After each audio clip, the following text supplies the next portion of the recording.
తప్పకుండా ప్రజాస్వామ్యాన్ని బలోపేతం చేసే దిశగా సంస్కరణ జరగాలి. దేశాన్ని బలోపేతం చేసే దిశగా సంస్కరణ జరగాలి తప్ప దేశాన్ని, ముఖ్యంగా దేశంలో ఉండే అన్ని వర్గాలని కలుపుకొని పోయే దిశగా సంస్కరణ ఉండాలి తప్ప కొన్ని వర్గాలను తొక్కేసే విధంగా, కొన్ని వర్గాలను పక్కన పెట్టే విధంగా సంస్కరణ జరిగితే అది సంస్కరణ కాదు. దానివల్ల అల్టిమేట్గా వచ్చేది చెడు తప్ప మంచి జరగదు. ఈ మాట ఎందుకంటా ఉన్నా అంటే మన దేశం నిజంగా కూడా ఒక వైవిధ్యభరితమైన దేశం.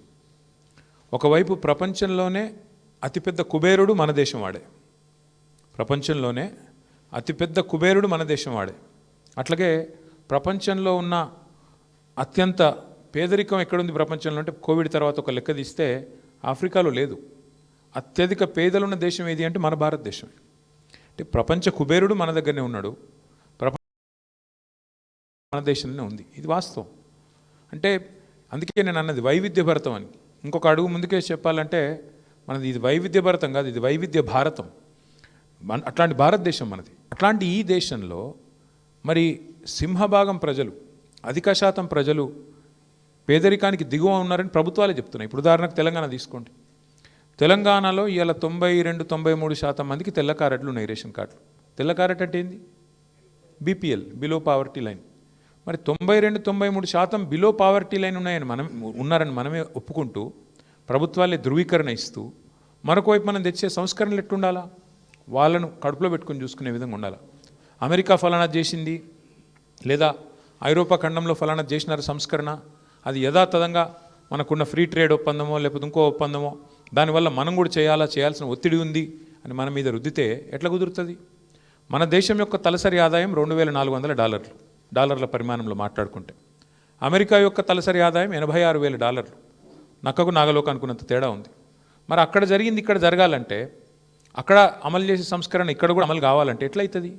ఇక్కడ పేదవాడు ఎట్లున్నాడు, అక్కడ పేదవాడు ఎట్లున్నాడు అంటే మీరు ఆలోచించమని కోరేది ఏమంటే, నేను ఇవాళ ప్రపంచమంతా ఒక కుగ్రామంగా మారిపోయిందని, ప్రపంచమంతా ఫ్రీ ట్రేడ్ ఒప్పందాల మయమైందని, GATT అని ఇంకోటని ఏదైతే చెప్తా ఉంటారో, పీయూష్ గోయల్ గారు మొన్ననే ఆస్ట్రేలియా పోయిండు, ఇంకొక యూరోప్ పోయిండు, ఫ్రీ ట్రేడ్ అగ్రిమెంట్ చేసుకుంటున్నామని చెప్తాడు. అల్టిమేట్గా దీనివల్ల ఏమవుతుందంటే ఆ ఫ్రీ ట్రేడ్ ఒప్పందంలో ఒక చిన్న ముక్కుడు రాసి ఉంటుంది కింద, రిఫార్మ్స్ చేయాలా, వరల్డ్ బ్యాంక్ లోన్ తీసుకుంటామంటారు, దాని కింద కూడా రాసి ఉంటాడు గివి మీరు మార్చాలా. వాటికి లోబడి వాటికి ఒత్తిడికి లోనయ్యి వచ్చే కొన్ని రిఫార్మ్స్ వల్ల జరిగే లాభం కంటే దేశానికి నష్టమే ఎక్కువ ఉంటుంది.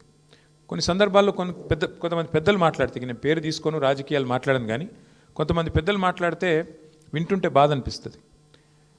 కేసీఆర్ గారి నాయకత్వంలో మన రాష్ట్రంలో మీకు తెలుసు, ఇప్పుడు ఇక్కడ మా మున్సిపల్ GHMC నుంచి మాట్లాడిన తమ్ముడు బాలకృష్ణ కదా, బాలకృష్ణ ఒక మాట అన్నాడు, అడగకుండానే 3 సార్లు జీతం పెంచిండు కేసీఆర్ గారు అని చెప్పిండు. ఎందుకు పెంచిండు కేసీఆర్?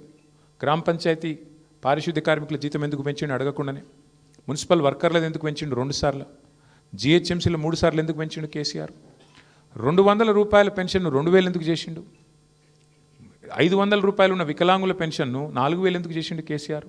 ఎందుకంటే కేసీఆర్ గారు ఒక సూత్రం పట్టుకున్నాడు, చిన్న సూత్రం. బీడీ కార్మికులకు పెన్షన్ ఇచ్చిండు కేసీఆర్, దేశంలో ఎవరు ఇయ్యలే. కమ్యూనిస్టులు రాజ్యం నడిపిన రాష్ట్రాల్లో కూడా బీడీ కార్మికులకు పెన్షన్ ఇయ్యలే, ఒక కేసీఆర్ గారే ఇచ్చిండు. ఎందుకు ఇచ్చిండు? ఎందుకంటే కేసీఆర్ గారు ఒక చిన్న సూత్రం పట్టుకున్నాడు.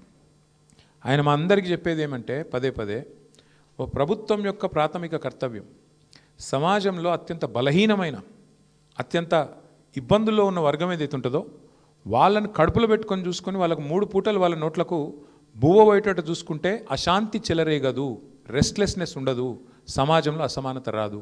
ఆ ఉద్దేశంతోనే ముసలోళ్ళకు 2,000 పెన్షన్ ఇస్తే ఏమొచ్చింది అంటే, ఆ అవ్వ దగ్గరకో తాత దగ్గరకో మన్మడో మన్మరాలో వచ్చి, అవ్వ నాకు బిస్కెట్ కూడా కొనుక్కుంటా ఇస్తావా, లేదా చాక్లెట్ కొనుక్కుంటా ఇస్తావా అంటే $10 పెట్టే ధైర్యం వచ్చింది.